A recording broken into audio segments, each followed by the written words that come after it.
창세기 26장 1절에서 15절까지 말씀입니다.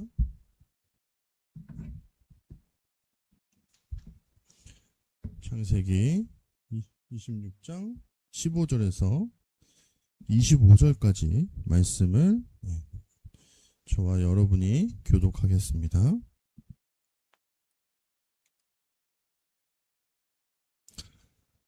이삭의 아버지 아브라함 때에 아브라함의 노예들이 우물을 여럿 파 놓았다. 그런데 필리스티아 사람들이 그것을 다 막고 흙으로 메웠다. 아비멜렉이 이삭에게 말했다. 우리에게서 떠나시오. 그대가 우리보다 훨씬 더 강해졌소. 이삭은 거기서 떠나 그랄 마른 시내에 진을 치고 거기에 자리를 잡았다. 이삭이 다시 우물을 팠다. 그의 아버지 아브라함 때에 팠던 것을 아브라함이 죽은 뒤에 필리스티아 사람들이 메운 우물이었다. 이삭은 그 여러 우물에 아버지가 붙여 부르던 이름을 그대로 붙여 불렀다. 이삭의 노예들은 마른 시내에서 우물을 파다가 거기서 생수가 솟는 샘을 만났다.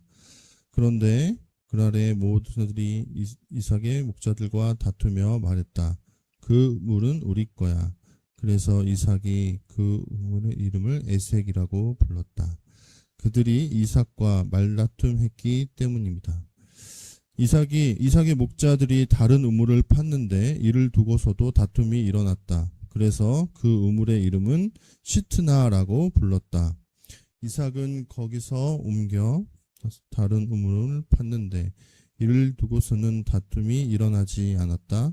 그래서 이삭이 그 우물의 이름을 르호봇이라 부르며 이렇게 말했다.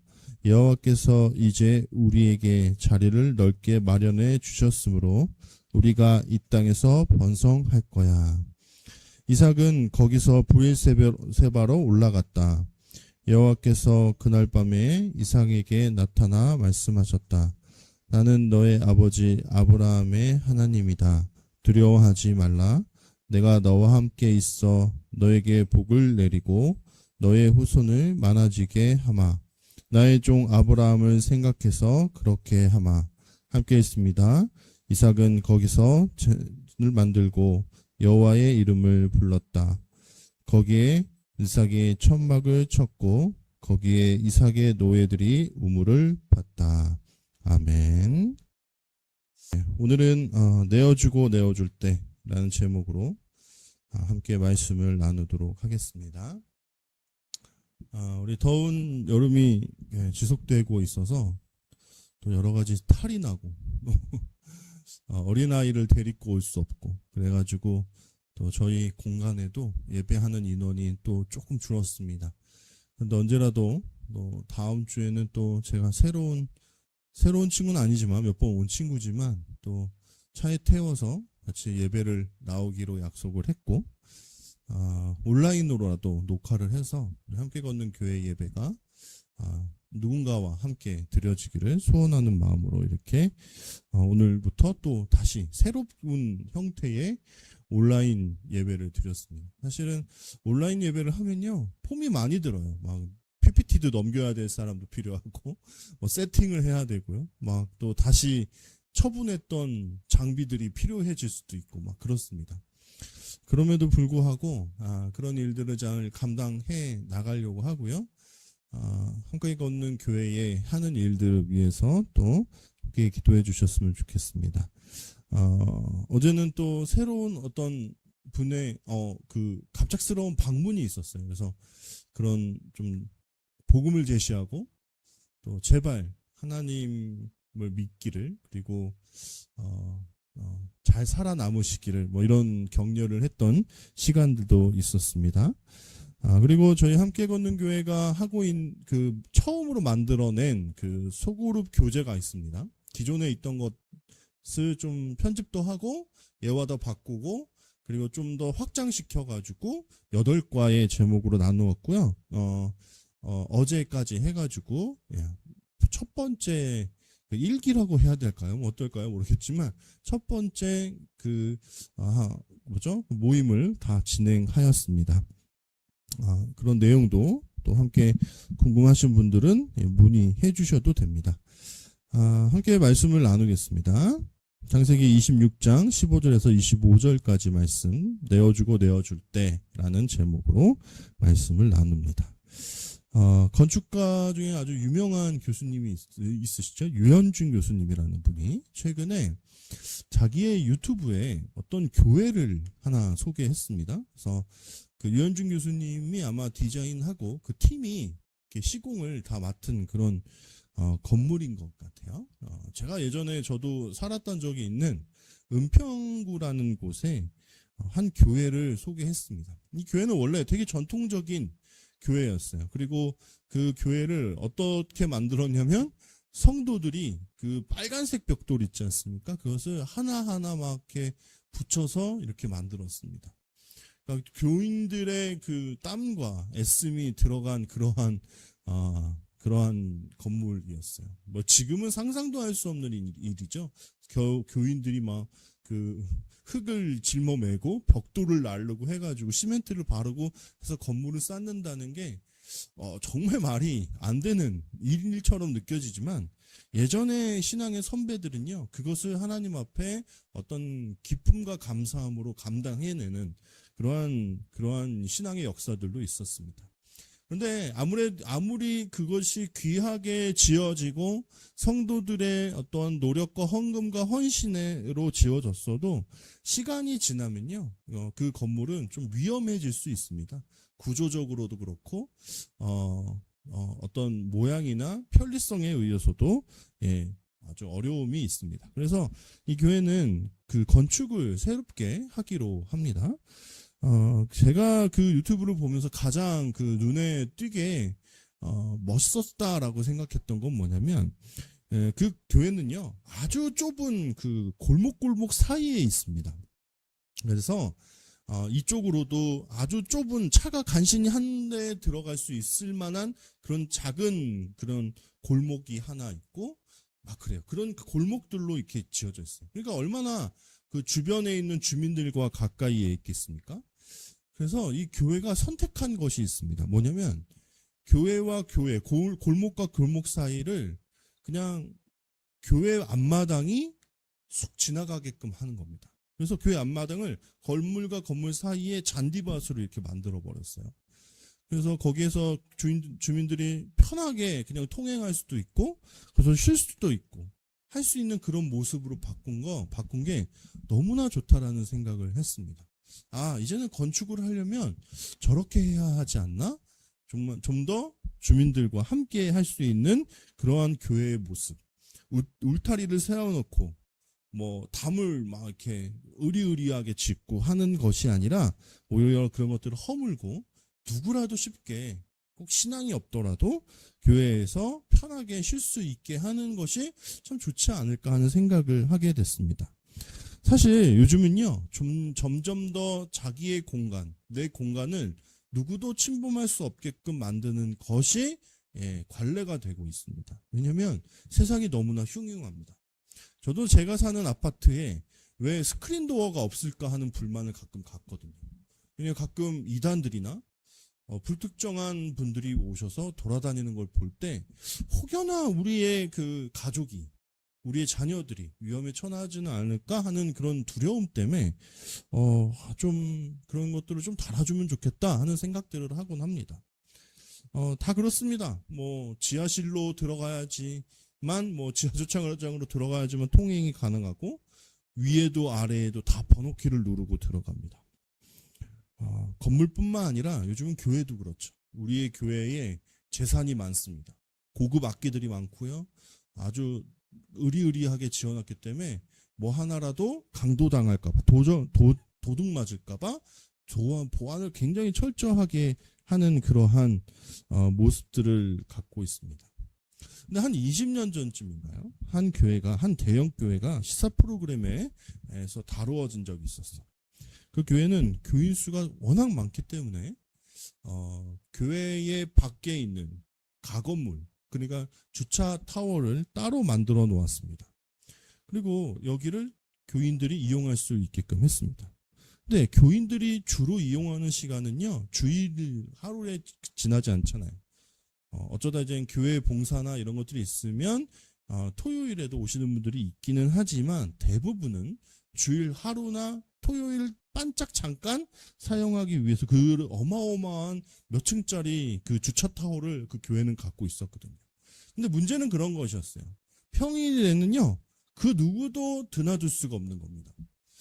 텅텅 비어 있으니까 좀 개방을 해서 지역의 주민들이 좀 사용할 수 있게끔 해주면 참 좋을 텐데, 문의를 해도 주차 타워를 개방할 수 없다라는 말이 돌아올 뿐, 그냥 아주 철옹성처럼 딱딱하게 이렇게 닫혀져 있는 것들을 시사 프로그램에서 다루었습니다.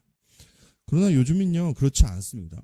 교회도 새로운 모습들로 개척되고 새로운 마음들로 개척하시는 분들이 많더라고요. 그래서 교회를요, 교회 공유 공간으로 사용한다든지 누구든지 와서 기도하고 갈 수 있게끔 24시간 기도처로 운영하는 교회들도 본 적이 있고요. 사람들과 소통하기 위해서 자신들의 어떤 문을 열어놓고 벽을 낮추고 하는 그런 교회들이 많이 생기고 있습니다. 교회는요, 원래 처음부터 세상과 담을 쌓고 세상에게 그보다 접근할 수 없는 딱딱한 문이 되는 것이 아니라 누구라도 들어올 수 있는 보편적 가치를 가지고 있다라는 것 우리는 깨달아야 합니다. 이삭은요, 믿음의 2대 조상입니다.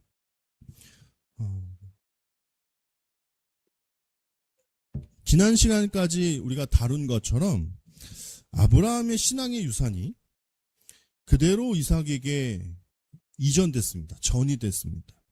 물려줬습니다.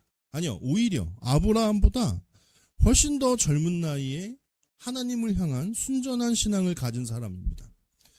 모리아산으로 가는 그 길에서 아브라함은 하나님에 대해서 이삭에게 면밀하게 알려줬습니다.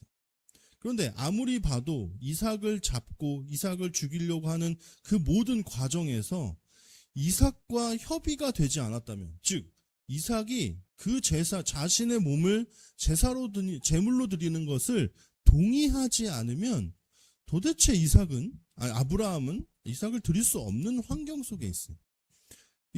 아브라함 나이가 너무 많고요. 이삭은 장작을 메고 산을 올라갈 수 있을 정도로 굉장히 건장한 청년 내지는 청소년입니다. 그런데 그 노인을 어떻게 제압하지 못하겠습니까? 그러니까 그것은 순순히 내가 제물로 바쳐지겠다라는 어떤 신앙의 동의가 있지 않고서는 절대로 가능하지 않은 거예요. 근데 이삭은 지금 나이가 20살도 채 되지 않았습니다. 그 나이에 이삭은 굉장히 숭고한 하나님을 향한 순종의 믿음을 가졌습니다. 하나님의 뜻에만 순종한 것이 아니라 아버지의 결정에도 온전히 순종하여서 그분의 뜻대로 제물이 되겠다라고 결정한 그런 믿음의 사람입니다.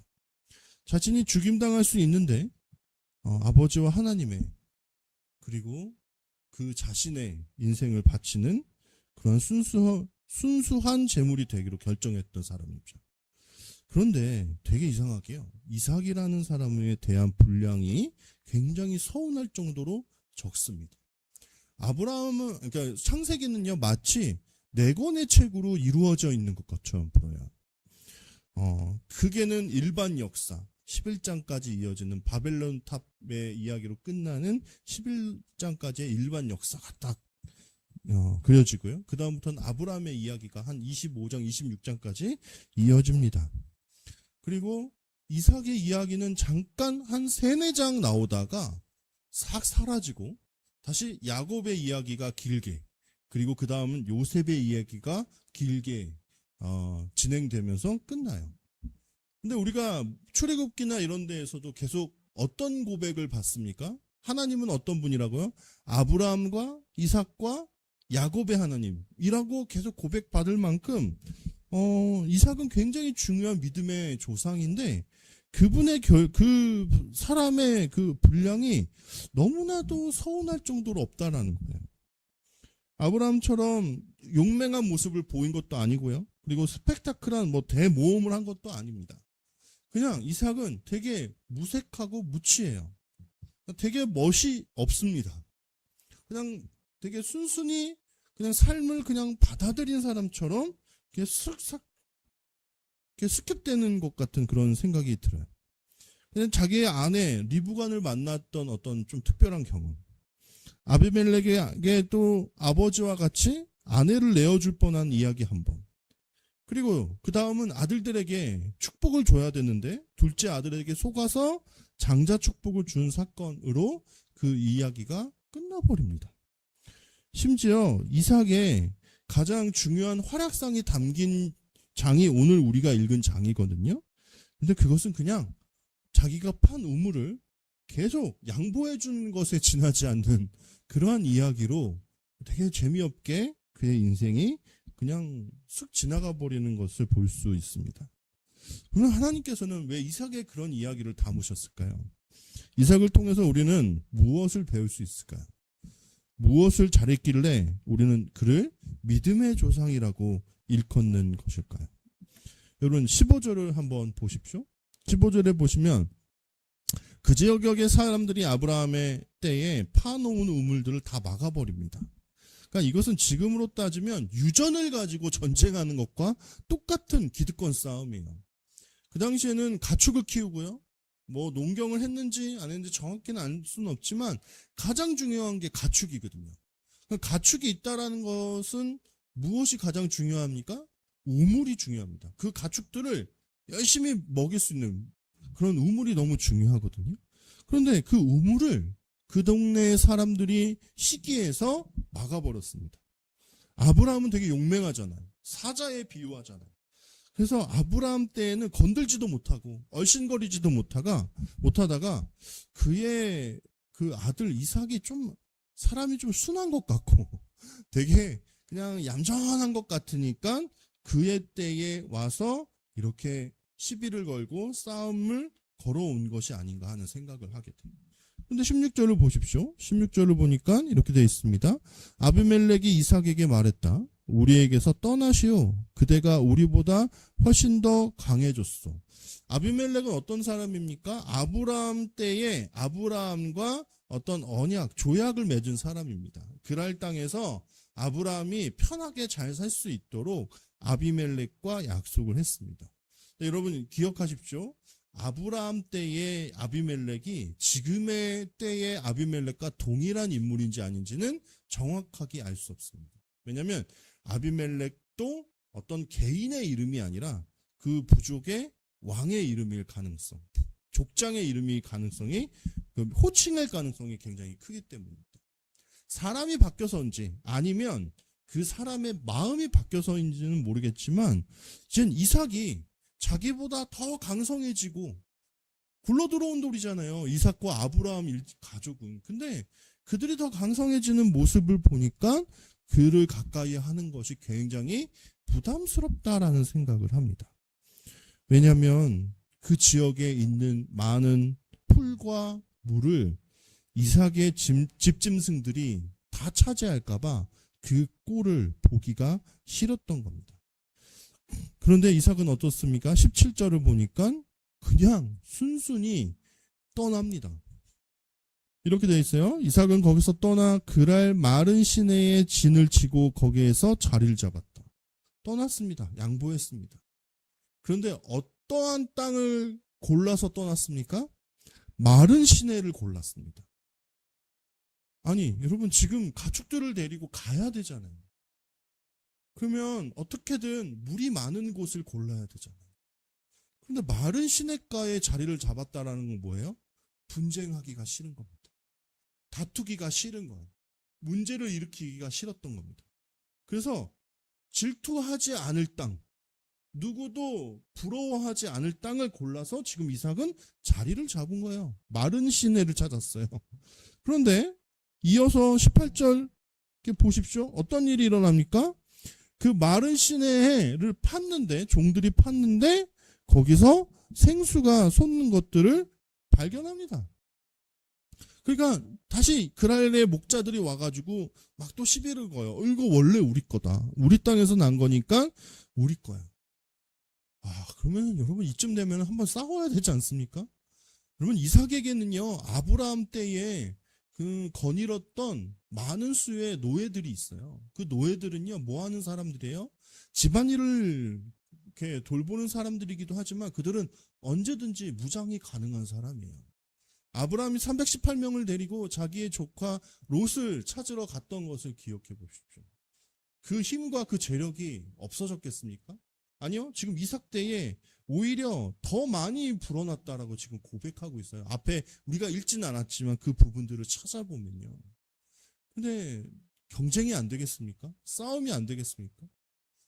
아비멜렉이 당신이 이제는 우리보다 더 강해져가지고 우리가 되게 부담스럽다라는 이야기를 했는데요. 근데 이삭의 성품을 알았는지 얘네들이 계속 와서 시비를 걸어. 또 옮겨서 우물을 팝니다. 그래서 그 우물을 또 파요. 근데 또 와서 시비 걸어요. 우물들의 이름이 에색 이런 겁니다. 시트나 뭐 이래요. 그게 뭐냐? 말다툼, 맞섬 이런 겁니다. 그러니까 되게 소심해요, 이삭이. 싸우지는 않고 빠지고 좀 말다툼을 하다가 자리를 피해주고 뭐 또 옮겨가고 하지만 막 뒤끝이 남았는지 막 우물의 이름을 말다툼, 맞섬 이런 걸로 이름을 지어버려요. 그런데 드디어 세 번째 옮긴 그 우물에서 아무도 시비가 일어나지 않았습니다. 느호봇이라고 이름을 짓고 그 이름의 뜻은 여호와께서 이젠 우리의 자리를 넓게 마련해 주셨다. 넓음이라는 뜻으로 느호봇이라고 이름을 짓습니다. 여러분 이삭의 이런 행동 어떻습니까? 답답해 보이지 않으십니까? 그렇죠. 속 터지죠. 아니 좀 여우 같은 면이 있어야지. 사자 같은 용맹함은 없어도요. 여러분 야곱같이 용맹한 그 여우 같은 모습은 있어야 되지 않습니까? 그럼 창세기에 아브라함은요 사자 같고 이삭은 양 같고 야곱은요 여우 같다라고 해요. 꾀를 내요. 그래서 그 꾀로 자기 삼촌의 집에서도 부자가 돼서 나와요. 근데 이삭은요 너무 답답해요. 세상에서 이런 사람들이 살기가 굉장히 퍽퍽합니다. 아니 좀 더 욕심내고 어떻게든 높은 자리로 올라가고 경쟁하고 그래서 살아남아야 되는 이 세상 속에서 계속 양보하는 그런 모습. 힘이 얻는 것도 아니에요. 그에게는 어마어마한 재산과 사병들이 있어요. 그럼에도 계속 자리를 옮기는 이 이삭의 모습은 여러분이 생각하시기에는 어떻습니까? 좀 답답하다라고 생각하지는 않으십니까? 그런데 여러분 24절을 한번 보시면 이렇게 되어 있습니다. 우리 함께 읽어볼까요? 24절. 자, 시작. 여호와께서 그날 밤에 이삭에게 나타나 말씀하셨다. 나는 너의 아버지 아브라함의 하나님이다. 두려워하지 말라. 내가 너와 함께 있어 너에게 복을 내리고 너의 후손이 많아지게 하마. 나의 종 아브라함을 생각해서 그렇게 하마. 여러분 이삭이 잘한 것은 하나밖에 없습니다. 양보하고 그냥 싸움을 피하고 그냥 자기가 할 수 있는 일들을 또 다른 곳으로 옮겨서 묵묵하게 잘 해내는 그러한 일들을 잘하는 사람이었습니다. 그랬더니 하나님께서는요 그에게 복을 주셨습니다. 우리가 이삭을 통해서 배울 것은 무엇입니까? 내어주고 또 내어주고 양보해도 하나님께서는 그를 계속 살게 하신다라는 겁니다. 교회 안에 분쟁이 많습니다. 어려운 이야기들이 참 많이 들려옵니다. 교회 건물을 가지고요. 그리고 어떤 재산을 늘리고 하는 것들이 늘 좋아 보이는 것처럼만 보이지 않는 것은 항상 그 뒤에는 분쟁이 따라오기 때문입니다. 수십 년간 일구어놓은 목회의 현장을 떠나고 싶지 않아서 그것을 다른 목회자에게 양보하고 주는 것이 너무나 싫어서 결국은 어떻게든 교회 법을 바꾸고 어떻게든 우기고 버텨서 불법적인 세습을 자행하는 것이 한국 교회의 모습 아닙니까? 선거를 하지 않고 교단의 법을 막 어기고요. 거기서 막 자기의 그 세습을 동의해 줄 사람들을 찾아서요. 그런 일들을 해내는 것이 한국교회 현상 아닙니까? 그래서 내가 목회를 했으니 내 아들이 그것을 이어받아서 목회를 해가는 것이 맞지 않냐. 그것을 마치 십자가에 비유하면서. 그런데 거기는 십자가의 길이 아닙니다. 이미 의리의리한 의전을 받을 수 있는 자리이고 어마어마한 연봉을 받을 수 있는 자리입니다. 그래서 제가 아는 어떤 한 교회의 목사님은 양보하셨습니다. 자기와 함께 이 담임 목사님이 그 교회를 떠나서 다른 교회, 다른 곳에다 개척을 하겠다고 결심을 했습니다. 그런데 그 해에 같이 있던 교회를 섬기던 부목사님도 개척을 하겠다라고 마음을 먹은 거예요. 그 교회는 개척하시는 목사님들을 물신양면으로 도와주기로 결정을 했습니다. 그러나 아무리 큰 교회도 한 번에 두 목사님, 그것도 담임 목사님과 꽤나 그 직급이 높은 부목사를 동시에 지원해서 한 해에 같이 하는 것은 너무나 어려운 일입니다. 그럼 여기서 담임 목사님은 어떤 이야기를 할까요? 당연히 우위에서나 학교에서나 뭐 기수에서나 이런 거 다 내가 먼저인데 어떻게 너가 나보다 먼저 할 수 있어 하면서 자기가 먼저 교회의 지원을 받아서 개척해야겠다라고 이야기하지 않겠습니까? 그런데 그 목사님은 한치도 고민하지 않고 부목사의 개척을 먼저 도와줍니다. 그리고 자기는 개척을 해서 또 다른 교회로 갔는데 또 많이 모이면 또 다른 곳에 개척하러 가시고 계속 이삭과 같이 우물을 옮기시는 그런 모습들을 저는 보았습니다. 여러분, 세상 사람들이 기독교인들을 미워하고 싫어하게 되는 이유는 기독교인들이 똑같이 욕심이 많더랍니다. 똑같이 양보할 줄 모른다더라. 똑같이 싸우고 똑같이 욕을 하더라라는 것이었습니다. 하나님께서 왜 이삭을 축복하셨을까요? 순전한 마음으로 내어주고 내어주어서 분쟁을 일으키지 않고 좀 더 그들과 평화롭게 지내려고 애썼던 그의 모습을 사랑하셨던 것은 아닐까요? 아버지 때의 우물들을 다시 팠습니다. 그리고 아버지의 유산을 그대로 받아서 아버지가 그 우물들의 이름을 불렀던 것을 그대로 불렀다라고 이야기합니다. 그런데 그 우물들을 다 뺏기게 생겼습니다. 이거 신앙의 우리 집안의 유산이고 우리 가문의 영광이니까 이거 지켜야죠. 하지만 한치 앞도 고민하지 않고 바로 에색이라는 우물을 파고 시트나라는 우물을 파고 그래도 계속 사람들이 질투하여 뺏으려고 하자 느오봇이라는 우물을 파 거기서 마지막으로 안착하게 됩니다. 여러분, 하지만 하나님께서는 어떻습니까? 그를 가난하게 하시거나 비참하게 하시거나 하시지 않았고 그를 찾아가 아브라함과 똑같이 내가 너의 하나님이 되고 너를 아브라함의 자손으로 여겨 너의 자손들이 많아지게 하겠다라는 약속을 그에게 내리십니다. 우리는 힘을 믿습니까? 내가 판 우물을 의지합니까? 아니요. 하지만 하나님께서는 이삭의 모습을 사랑하십니다. 내 힘과 내가 판 우물을 의지하거나 사랑하지 않고 양보하고 밀려나서 또 다른 우물을 파는 그 순전한 모습, 분쟁을 일으키려고 하지 않고 평화를 사랑하려고 하는 그의 양과 같이 순전한 모습을 하나님께서는 사랑하셨습니다. 여러분은 어떤 모습으로 하나님 앞에 서시겠습니까?